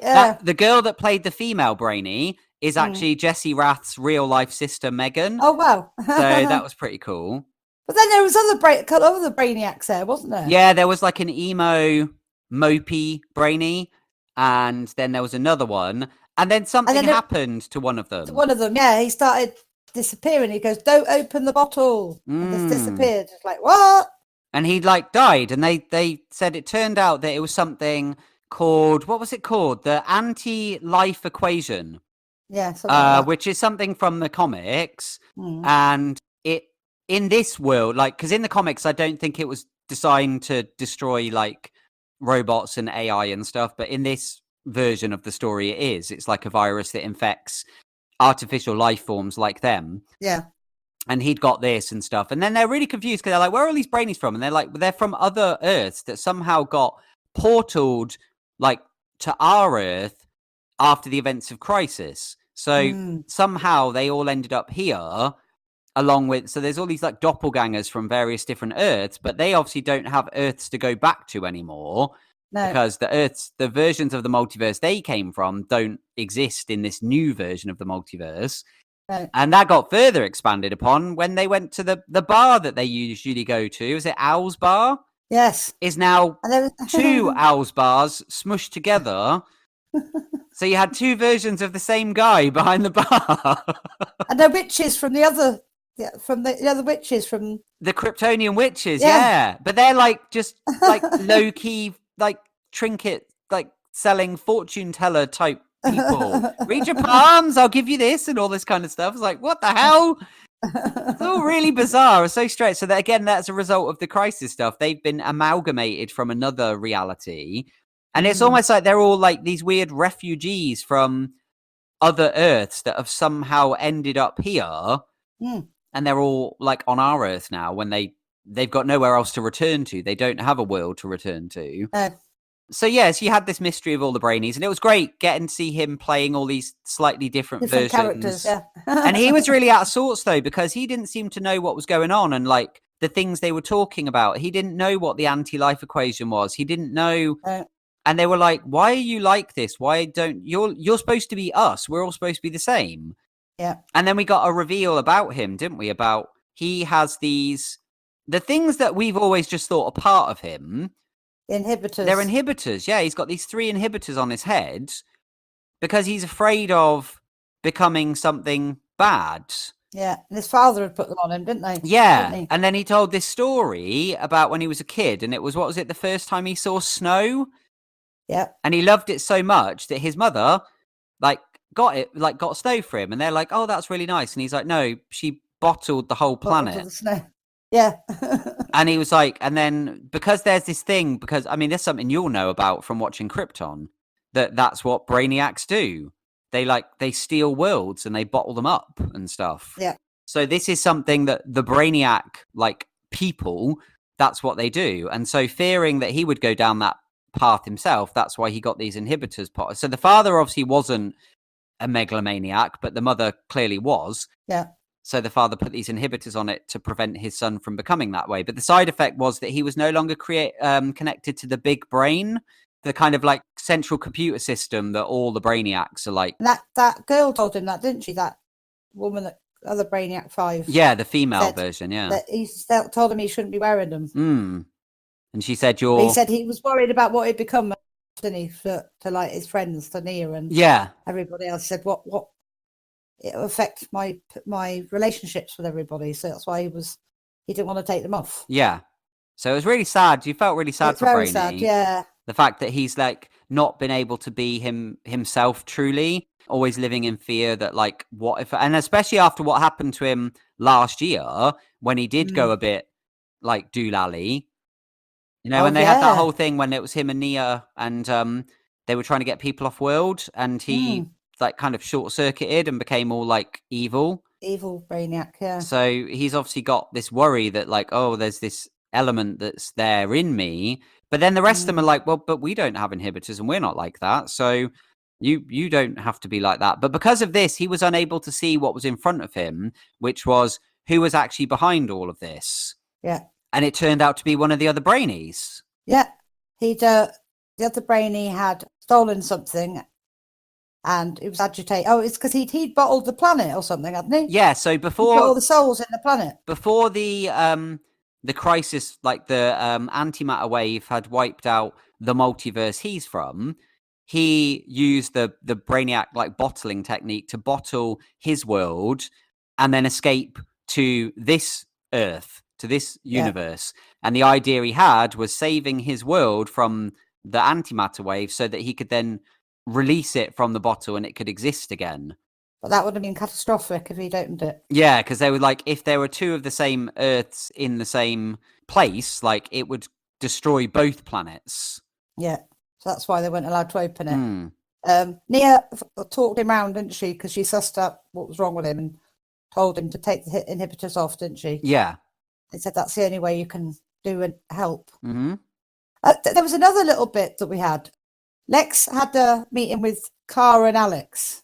Yeah. He wanted to offer them peace, but he was also fishing about Leviathan then, wasn't he? Yeah, he was like, have we got any more news on Leviathan, what they've been up to recently and all of this kind of stuff? Like, acting like he knew what he was talking about, but in reality it was him trying to find out information. And there was also another thing. We had Andrea's college mentor turned up. Who is the woman from Leviathan? The one, you know, the one that we saw in the bar. Yeah, the one that told the guy that she can do it now. Yeah. Yeah, and she was talking about Obsidian, wasn't she? And saying about becoming a virtual world. Yeah, and about that we need to step up things and roll this out and stuff like that. So it's like, oh, so we thought the Leviathan thing was like dealt with for now, but there's clearly still going to be a threat even in this new reality. And even though Andrea was taken over by them, she's now not. But she's working with them in a way, isn't she? Yeah, but I don't think she knows who this woman is, really. That's what I meant. Without her realising it, she's doing. If she goes along with her, they're getting their own way anyway, aren't they? Yeah. And the other thing was, what's the other thing? The mum has got her memories back too. Yes, Lillian. So we went to Luther Foundation, and Mummy was there. And she still, Belina still wants to complete her idea about the, what was it about? Keeping people good or something. Yeah. The core thing. But her mum suggests she works with Lex. Yeah, that's right. Because there was also a little small scene where Supergirl did go and see Lena. And Lena was basically like, oh, you've come here to tell me all the stuff I already know. I know about this. I remember that when this happened, the crisis and this. And she's like, oh. And then she was like, about putting stuff behind them and that they could work together in this new world to create something good and stuff like that. So She sort of planted the seed of like, work with me, don't work with your brother. But then the mother was like, I think you should work with your brother. And then you had did you have the thing later on where it was like the mother talking to Lex and basically saying they had basically worked together to get Lena on side with Lex or something. So it was all a big like plot. Yeah, they just obviously worked it so they'd. It's like she was leaning towards the Kryptonian, but I managed to sway her back in our direction, sort of thing. He's her best bet, apparently. Yeah. Working with him. So then we went back to the Brainiac bit and we found out that the guy with the bottle had gone to get the witches to help him. And they were going to use their magic because they said there was only one device that would allow it to be opened, but that device had been destroyed. So the only other way was obviously to use their magic. So they had to go to Al's bar. And then they were saying about the only way that he could be properly stopped would be Brainy would have to allow himself to be himself. Brainy, yeah. And so he took off the inhibitors, didn't he? Yeah, and it made him super Brainiac. And he became green. Yes. Like they're supposed to look. Because that's one of the things, like when you look at like the Brainiac from the comics, but also from the way he was in Krypton and stuff, he was green-skinned. Yeah. And this Brainiac has been like a pale blue skin. Yeah. But then now he's got like long blonde hair and green skin and stuff like that. And it allowed him to be more himself because he could tap into the big brain. He could use different powers and he could computate a solution out of the problem and all of this kind of stuff. Yeah. And he was the hero, wasn't he? He like saved the day, really. Well, yeah, there was a fight, wasn't there? But then he talked down the other guy and said to him that they needed to keep it in the bottle, wait for a safe place to open it. And then the witches also agreed with it, didn't they? They said, we'll wait with you. And they all went into the bottle, didn't they? Yeah, because he did something, didn't he? And then they all like turned into like energy almost, and they like went through the glass and into obviously the earth that is within this bottle, waiting for the day that they can safely open it somewhere. Yeah.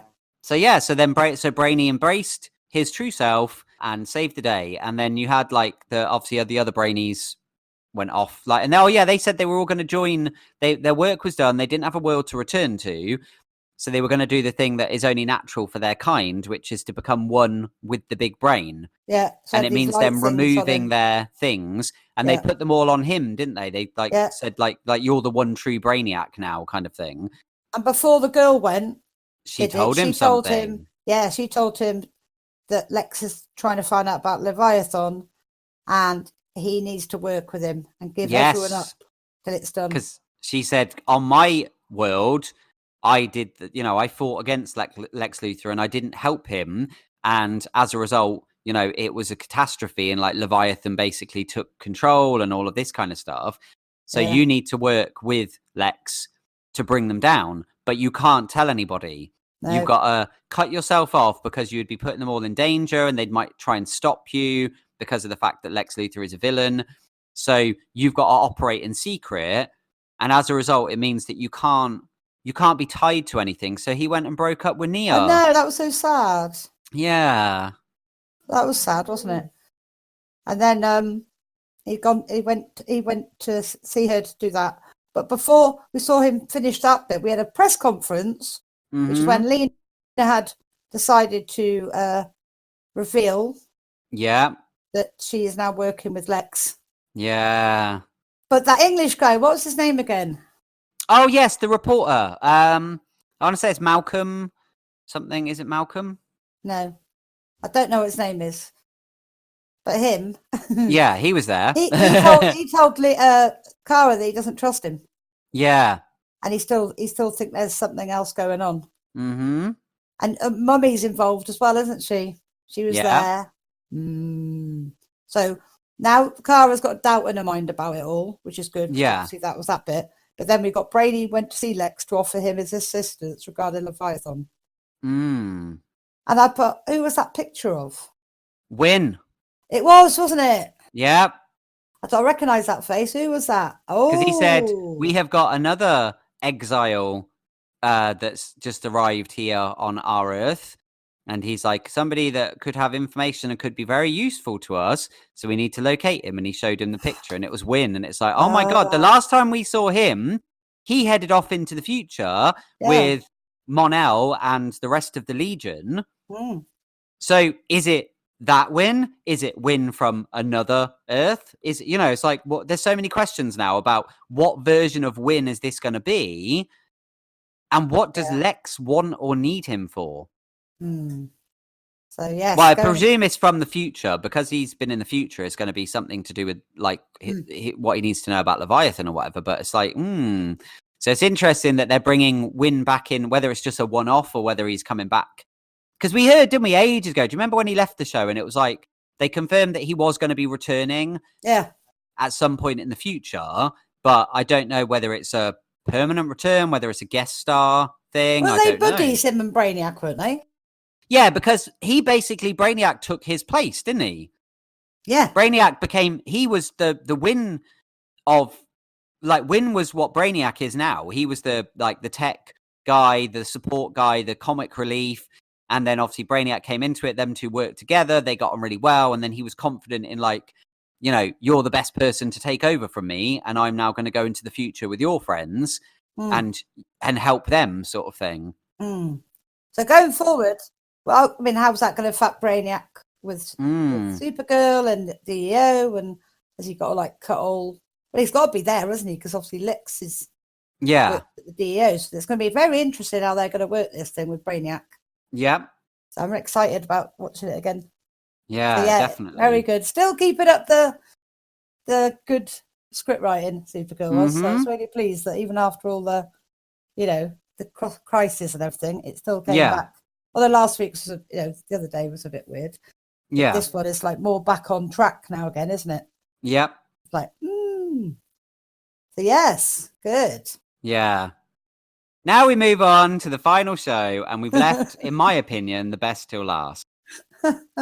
This program continues to be the most entertaining, wacky comic book show, and it knows it's a comic book show on television. And that was the proper return of Legends of Tomorrow.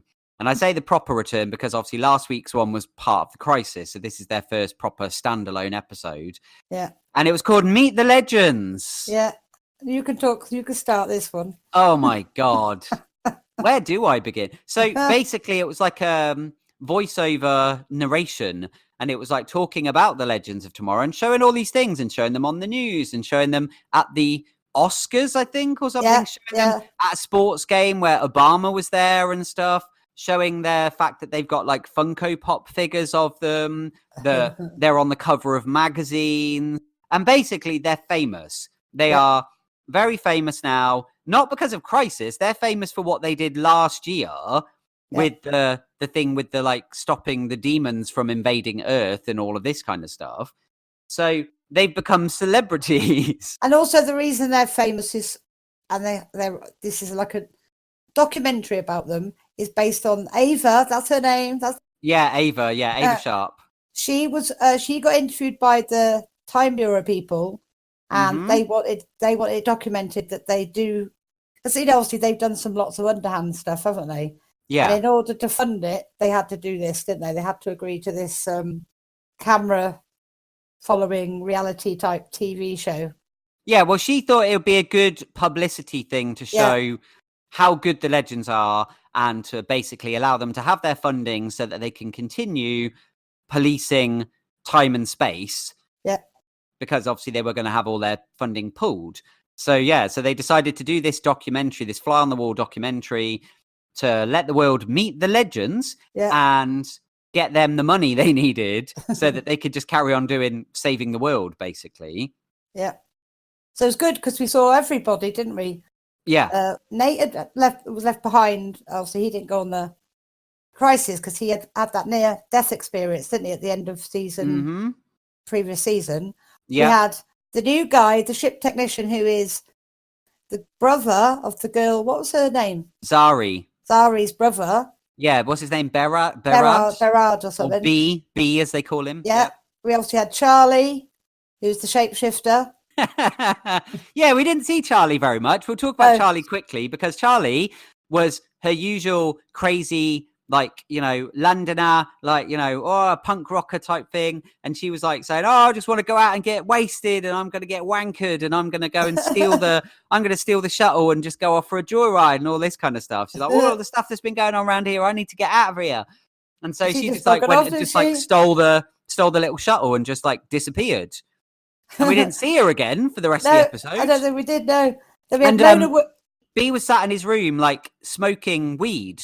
He had a bong and stuff, and he's there smoking that, and they come in to film, and he was like, oh, sorry. And he like used his powers, like his totem powers, to create wind to like get rid of all the smoke and stuff like that. And Nate was doing like adverts or so. I don't know what he was doing. What was Nate doing? He was like going, you know, like with his hair and all this stuff, and going, yeah, you know, being a celebrity is really difficult. You're being a role model and all this kind of stuff. And they said something to work. Was it when the camera crew or something? He was like, can I have your hat? And stuff, you know, all this kind of stuff. And just being like a real, like, as they would say, like in America, a douchebag. He was kind of like, hey, yeah, I'm a cheesy, famous person now. Ding. We also had Mona Wu telling them about her wolf thing. Yes. And also, not only is she a werewolf, but she's also the agent for Rebecca Silver. Yeah. Who is Mick. Rebecca's books and films, apparently. Yes, and she does all the negotiating, and you see a bit of her on the phone, and because she's not getting her way, she goes all werewolf, and she's like, oh, come over there and rip your throat out, and all this kind of stuff. And then she's like, thank you, yeah, that's lovely, thank you for agreeing to our terms, and all of it. And we had Gary Green, who's Constantine's apprentice. Yes, that's right. Yeah, because of the events again last year. The thing about Nora. And then because of Nora, that she put in a word for him, and now he's apprenticed to mage extraordinaire John Constantine. And so they were doing a demonic possession. And then we have Sarah arriving back from the crisis with Ray and who else? Mick. With Mick. Yeah. Didn't know anything about the documentary, and there's a surprise party for her. She was not happy about it at all, was she? Because that was the thing, because they asked Eva that, didn't they? They sort of said, oh, so, you know, she said, yeah, my girlfriend doesn't know anything about this. And she said, she's been away dealing with the thing. She's been on another mission. And then you got, again, references to, like, the crossover. And, like, yeah, there was a crossover. And so things always get a bit crazy when there's a crossover. When not all of us are ever invited to the crossover. Sometimes they don't invite any of us to the crossover. But then like these three had to go off and deal with this crisis and all of this, you know, so all this like knowing, winking, like we're going to break the fourth wall and talk to you about stuff. We had Mick wreck the camera.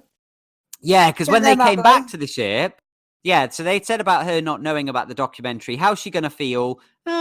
She's probably not going to be too keen, but like, you know, I thought we could frame it in a way and we'll surprise her. And that's why they had the surprise party.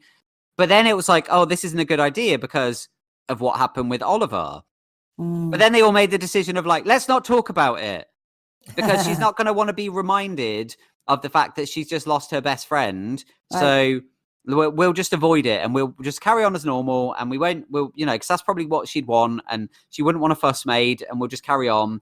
So we're going to have this documentary. And yeah, like you said, Mick was annoyed because he was looking for alcohol and the camera crew were just in his way, so he just like punched the camera and stuff. But Ray was happy to talk to them because he was trying to explain he's not the baddie anymore.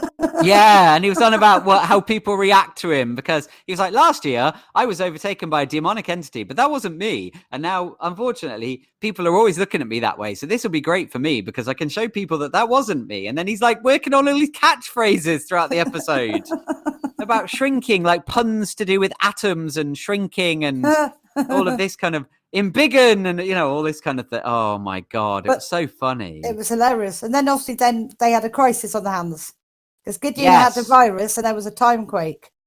And Gideon kept saying all these nonsense words like something about the hamster and all of this lot. And later on, what would she call Sarah later on? She was calling her Captain Cat. Yeah. Over and over, she just kept going, Captain Cat, Captain Cat, Captain Cat. There appears to be a hamster in our wormhole stream and all this stuff. And they're like, what's wrong with Gideon?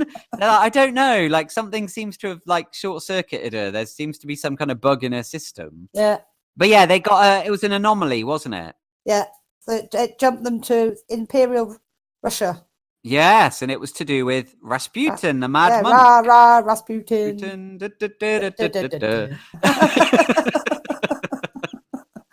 So yes, Rasputin somehow, like, there was an incident with him, and they're like, well, we need to go and investigate. And they did the thing to camera, and he's like, it's a little known fact that Rasputin was poisoned, he was stabbed, he was thrown in the river, and all of this kind of stuff. Like, trying to, that was Nate, wasn't it? Showing I'm a historian and I know all of this stuff.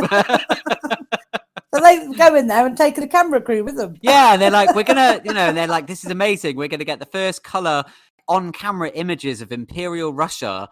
And it's all to do with the Romanov family and Rasputin, and they're there for Rasputin's funeral. And in the coffin, and he broke out of the coffin and came back to life again. Yeah. And they're like, what the hell's going on? It was either classed as an evil do-over or an encore. Yeah, or an encore. They couldn't work out which one was the one they were going to use. So while we then went off to New York with Constantine and Gary. Yeah. On the job of possession with a boy had been possessed. Mm-hmm. And Constantine could get his head around, like, who has matching PJ sets anymore?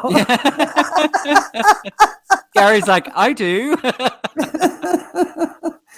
So that was quite funny, because obviously that was their job, to get this demon. But then the demon knew Constantine. Yeah, turned out it was one of his mates. Yeah, and so he's like, hey, let's go and get a drink. And he's like, yeah. And then Gary's like, but what about the mother? And it's, oh yeah, that's a good idea, mate. Good call. And he's like, we'll go out the fire escape. They said, took the child to the bar, like it's a child in a bar, and they got kicked out onto the fire escape, didn't they? Because he said, you can't have children in here. And he started asking him about Astral, wasn't he? Yes, and he said why he was there, and he said, oh, have you not heard? And he said, oh, it's all gone, all this, and he said, is Astra, throwing her weight around? And he's like, yeah, she's basically trying to gain control, and she's got all the chips that she got last season of all of the famous killers and diabolical people from history. Yeah. And that's basically like why Rasputin's back. But the crew don't know this at the moment. We know this because Constantine's discovered that this is the case. Yeah. And he's like, we need to let the others know. So he's like, sorry, mate, it's been fun, but I have to send you back. And he does the exorcism and then sends the demon back to hell. Yeah. And then he's like, come on, Gary, we've got to go and warn the others. And he's like, what are we going to do about the boy? And he's like, usual thing. And he's like, okay, here's a lollipop and your cab fare home. So he's like, how many times have they done this? Yeah.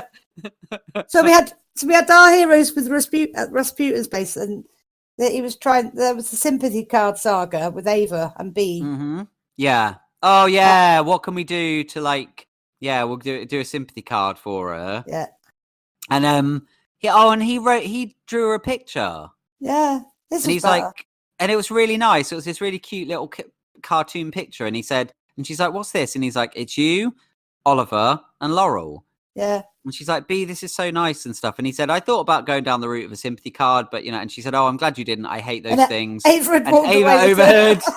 And she was like, oh, and then she said, again, talking to the documentary crew, and she was like, no, I thought I was doing the right thing. I didn't go too mushy in mine. I just wanted to say honestly how I felt. And she read it out, and she's like, dear Sarah, I'm really sorry about the loss of your boyfriend, ex-boyfriend, friend who slept with your sister and blah, blah, blah, and was a vigilante that somehow became a supernatural entity that died saving the universe, blah, blah, blah, and all this stuff.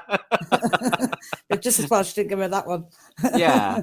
And then it was that whole thing again, the running joke about Ava not really because obviously, like, because it came up, that was the other thing, the people at home that haven't seen this, when it got each one of them on camera, it said their name and it had description. So like with Mona, it was like Mona, whatever her name is. And it was like lycanthrope, agent, and all of this art. And like with her, it was like head of the Time Bureau, clone, and stuff like this, And it's like all these little descriptive things about them. And it's that thing about how, because she's a clone and because she grew up in a very cold environment, she's a bit like, she doesn't quite understand emotions sometimes, and she doesn't know the right thing to say in the right moment, and she's a bit awkward. And they said something about on her the Time Bureau report, and it said Agent Green.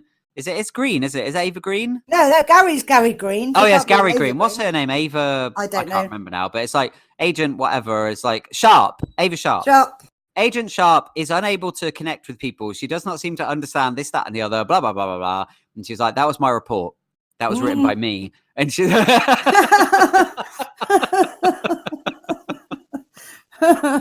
Oh, so it's just these little things. They like it's just so much stuff is crammed in here.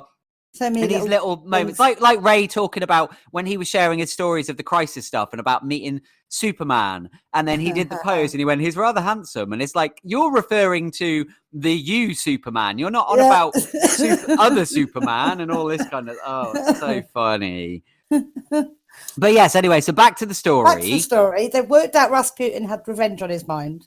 Yes. And they wanted to interview him, didn't he? Yeah. But Ava she was going to kill him, wasn't she? But he got Minnie Ray to stop her. Yeah. So he went into the gun. That was great. Yeah, because they decided again, because of everything Sarah's dealing with, we're gonna deal with this, and we're gonna show her that we can do, if they can go off and do all this Crisis stuff, we can do stuff ourselves. So we're gonna go. But unfortunately they all had a different plan. So Ava wanted to assassinate him. Then Mona wanted to write a love letter that was going to try and, because they found out that there was an affair that had gone on between the Tsaress and Rasputin, and that they could resolve all this by doing this love letter and all of this kind of stuff. So then Mick intercepted her and was like, reading, he's like, this isn't bad writing. Oh, I like the way the use of the word, blah, blah, this, that, and the other. And he was like complimenting and critiquing her note writing skill. Yeah. And then Nate wanted to interview him. Yeah. And he was like, I want to speak to him. I want to find out if he's returned from the dead. How did he do it? And all of this kind of stuff. So he pretended he was like a journalist. And all the while, Ava's on the top waiting to take a shot with him. Yeah. So move out of the way. I want to take the shot. And he didn't want him to shoot him because he was getting into this chat with him. So he got Ray to go and zoom into the gun so she couldn't fire the gun. I know. Because he was talking about the love of his life, wasn't he? And he says, I had somebody once. He didn't say that. He was talking to Rasputin about it. And then he said, I sense you are kindred spirit. You too have loved someone you have lost. And he was like, have I? And he's like, I feel maybe, but I can't remember. Yeah, that's what I mean. And then he said, I will help you remember. And he had this talisman. Yeah. And this is where this is going to be a big plot point, I think, for the series. He started pulling memories from him. And he was like, he started, like, in his mind, he was seeing this woman and she was becoming clearer in front of him and he could see her hair and stuff like that. But before she could turn to face him properly and stuff, they disrupted it, didn't they? Because they were like, no, he can't find out about this thing. He can't get, this is something, that we rewrote history and that's why B is there and she's not. So... Yeah. It will like screw things up. It might undo what they did, sort of thing. Yeah. Was that when they got an incoming Bollywood via Gideon? An incoming Bollywood. Yeah. It was Constantine warning Sarah about Rasputin. Yes, and about he can't just be killed like normally because his chip is still cashed in. So that's how he's able to, like, he's a hell being now. So you can't just kill it. It's not just a simple case of killing him and all of this kind of stuff. So then Sarah got really cross with them all because they'd all gone off. Well, yeah, because originally we had Ava took the shot, but he survived it. And there was a massive fight. And then Sarah turned up, was really fuming. The team had gone without telling her and asking. And she basically got them all out, took them all back, didn't she? And gave them all a telling off. And then this was where it went from wacky comedy, crazy historical figures, time travel stuff. And then you got the emotion side of it. Because then she was like angry at them and they were like, we're sorry. We thought we were doing the right thing. And she's like, everything that I've been through. And she's like, you put yourselves at risk. And she said, not one of you, my best friends, asked me how I was, asked me what I've dealt with. And then Ava was like, that was my fault. I told them not to. And she's like, why the hell would you do that? And she's like, because I didn't want it to keep reminding you because I thought it would hurt you. And she's like, yeah. She said, I just lost one of my best friends. Do you realize what I went through? And then they're like, no. And she's like, I saw the destruction of every reality. I traveled back to the dawn of creation. I saw a new universe being born. I saw everything changing, blah, blah, blah. Do you know how that? And they were like, we can't possibly imagine what that must have been like. And all I wanted was to have my friends around me, to be able to talk to. And then it was like, and it was really like, wow, like, that's what's so great about this show. They can do all this stupid, crazy, wacky nods to the camera. We know we're a comic book show, all of that kind of stuff. But then they could do stuff like that, really good character drama moments. Yeah, indeed. And she just looked so broken, didn't she? Well, they had to have something like that, considering it was so wacky. had to have like a reality check what had happened to her. Mm-hmm. She just got thrown in the mix as soon as she got back, didn't she? Because of this thing. Yeah. But the fact that because they hadn't had her there and forgot what they were thinking, we'll help. They probably thought they were doing the right thing by like, keep her out of it, leave her alone. We don't know what to say. Yeah. But obviously to her, she'd rather them said something. Mm-hmm. So yeah, go on then.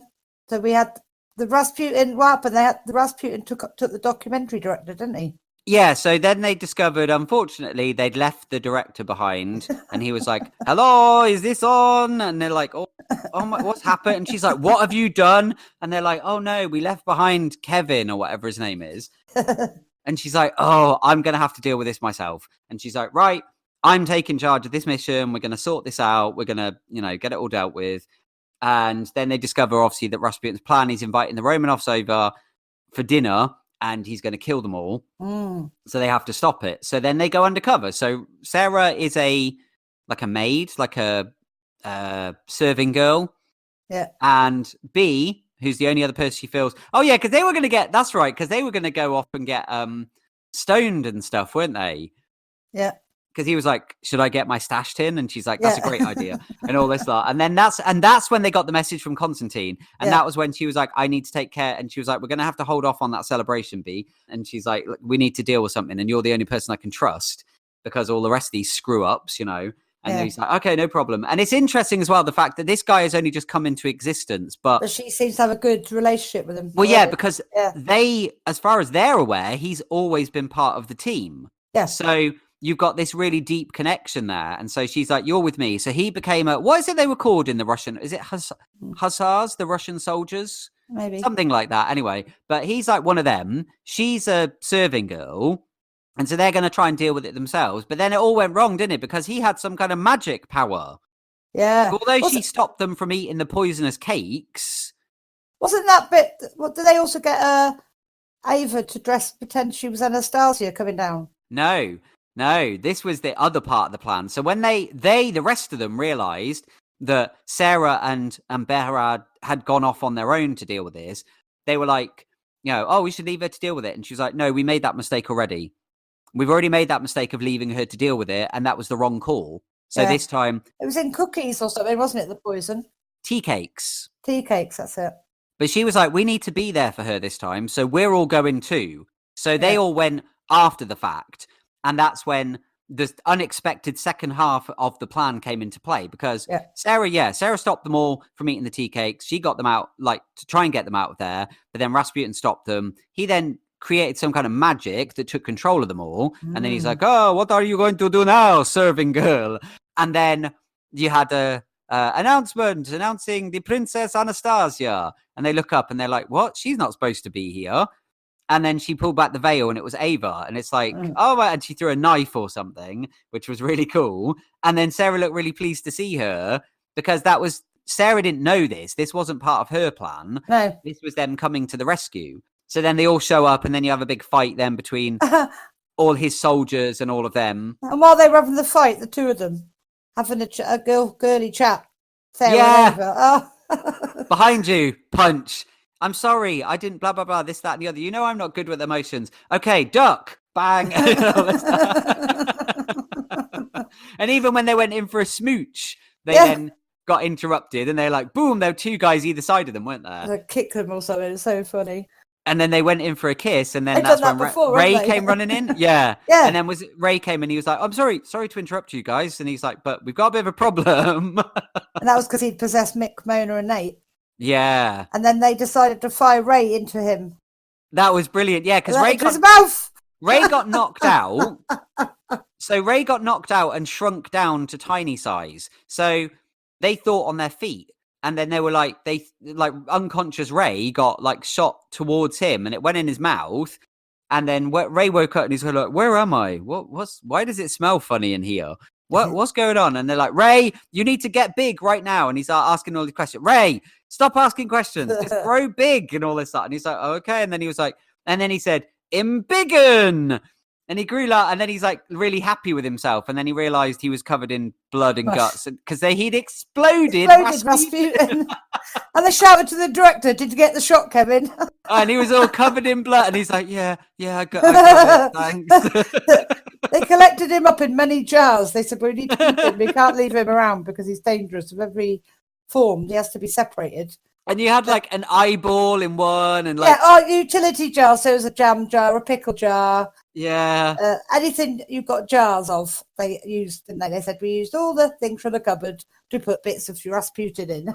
And then John showed up back up again, didn't he, Constantine?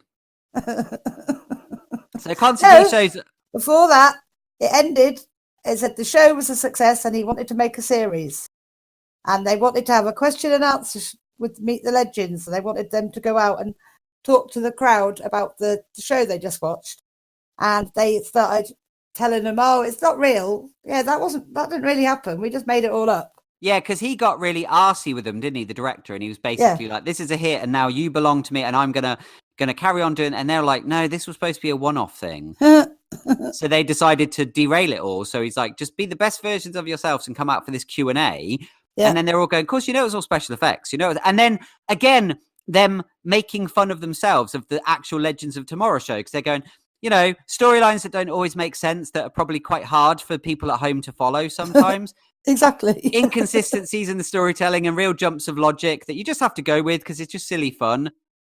Sometimes the special effects are a little bit wonky and aren't always the best, but and all this kind of stuff. And they're like going, these are all reasons why you can tell it's not a real show. It wasn't a documentary. It was all faked and stuff like that. Yeah, and I just thought these are all the things that are said about Legends of Tomorrow sometimes. Yeah. They just walked off the thing. So they showed them back at the Wave Rider. Yeah. And they were on about they needed money for something. Well, they couldn't carry on because they had their funding pulled. Oh, because they weren't going to do the show anymore. That the Time Bureau would pull the funding, so they need some money.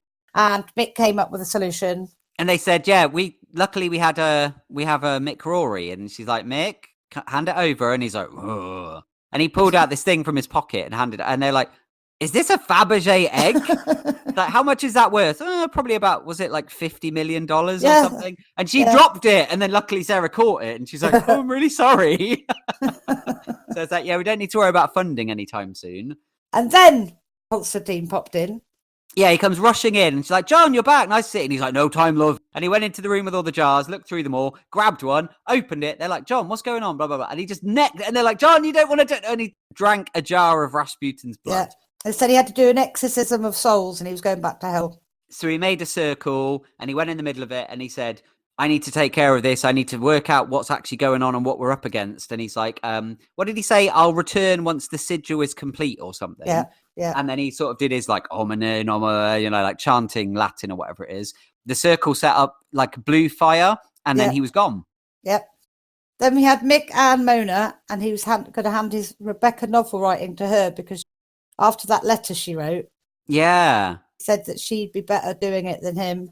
But then she said, "But so great, I'm going to leave. She's leaving the Wave Rider to do it." She's basically going to be. He's Rebecca got a writer's Silver. block because since he's been on the Wave Rider, she said it'd be better. But she had all these ideas. Yeah.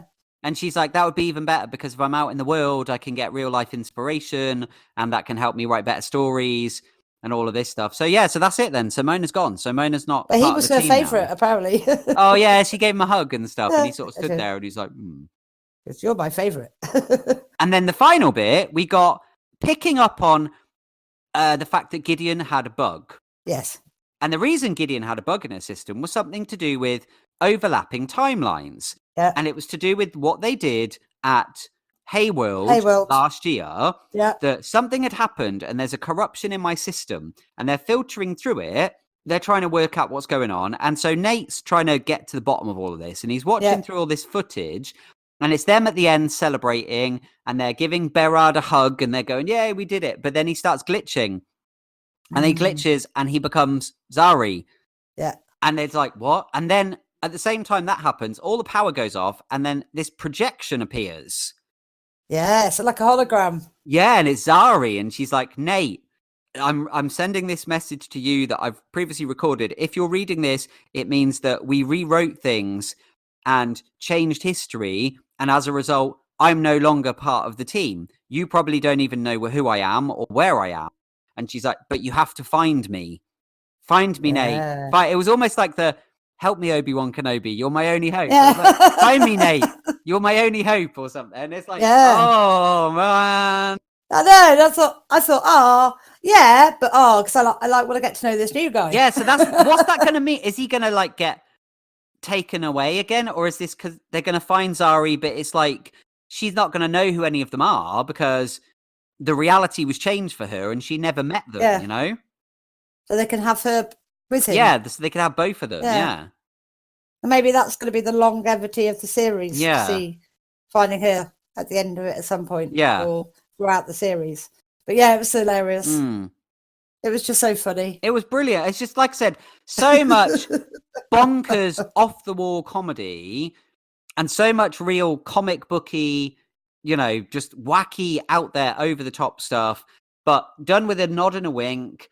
And then you get the emotional impact comes through as well with that, you know, the really heartfelt, like the gravity of, you know, this is all fun and games, but think about what just happened, you know, what I've been through, what I've seen and all that kind of stuff.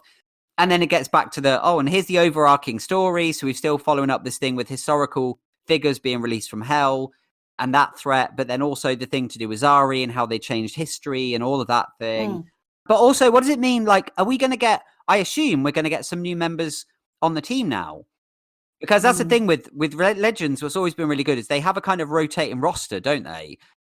Yes. It's really the only people now that are part of the original squad, if you go back to series 1, is Mick, Sarah, and Ray. Yeah. That's it. Everyone else is new. I mean, they're not new now, but they've all come in over time. So it's the kind of show that they're able to bring in new people and new legends to join the squad. And is Charlie coming back to it, or was that her gone off? I don't know. Yeah, that's the other thing. But she wasn't at the end either, was she? No, so I don't know what the deal is with Charlie. They might need a couple of people. Have to wait and see. I love the programme. You never know what they're going to bring us next. Yeah. Yes, very good. So it was brilliant. Really, really enjoyed it. Really, really good. So there we go. So that's our reviews of this week. Let us know what you thought. Like I said at the beginning, go in the comments if you're on YouTube. If you're not on YouTube and you've got a way to leave us comments, reviews, feedback on the podcast platform that you're listening to us on, then leave us something on there or contact me on Twitter or get in touch, you know, by leaving comments on the video, you know, by coming over to the YouTube channel. Because I mean, I'd love that as well. I'd love if people are discovering us on podcast platforms that haven't ever seen my YouTube channel, then it'll be great if you could come and check out the YouTube channel as well. That would really, really be good. It'd be great to get some new subscribers and stuff, people coming to join the Geek-Dom off the back of hearing this podcast. Yeah, so also don't forget to give us a like and also subscribe to the channel, as I mentioned. Check out the description box for all of the links to things that I mentioned at the beginning so that you can help support the channel and the podcast and everything financially through Patreon or Ko-fi. You can contact me via Twitter, which is twitter.com/geekdom78, and it's capital G, capital D, but all one word. And the merch dom. Go and check out the merch dom, and you can buy yourself a Geek-Mom t-shirt, or you can buy yourself a Geek-Dom hoodie, or something like that. Show your fandom for us, if that exists. And yeah, that's pretty much it, Mum, isn't it? That's it. Yeah. Year 1 done. Yeah. Talking TV with my mum. Year 1 is complete. So now we move. Yes, birthday's over. Now straight forward for another exciting year. Yes. We have so many other things coming up in the next year. We do indeed. Things coming back. Things that we haven't talked about for 2 years. Yep. Like Westworld. Yeah. And who knows what else will come on the Walking radar. Dead as well. Yeah. And we'll have, obviously, we won't have any Flash next week either, because Flash is not back until the beginning of February. So we've got a few weeks left until we get a new episode of The Flash to talk about. But that'll be when the Arrow will be finished, won't it? Well, Arrow finishes this coming week. So yeah, so next week we come back, when Flash comes back, we will have Arrow anyway. Yeah, so Arrow will have gone, but Flash will Flash return. will replace Arrow, yeah. So yeah. But yeah, so next Cool. week we bid farewell to the show that kicked off the Arrowverse. We get the very last episode of Arrow, so it's going to be interesting to see how they do the finale. Yes, I'm looking forward to that. But yes, that's a conversation for next week. So thank you very much again for joining me today, Mum. It's all right. My pleasure. And I look forward to us having another chat about these things next week. Aye. So you all take care now. Bye-bye. Bye, bye, bye, bye, bye, bye, bye, bye.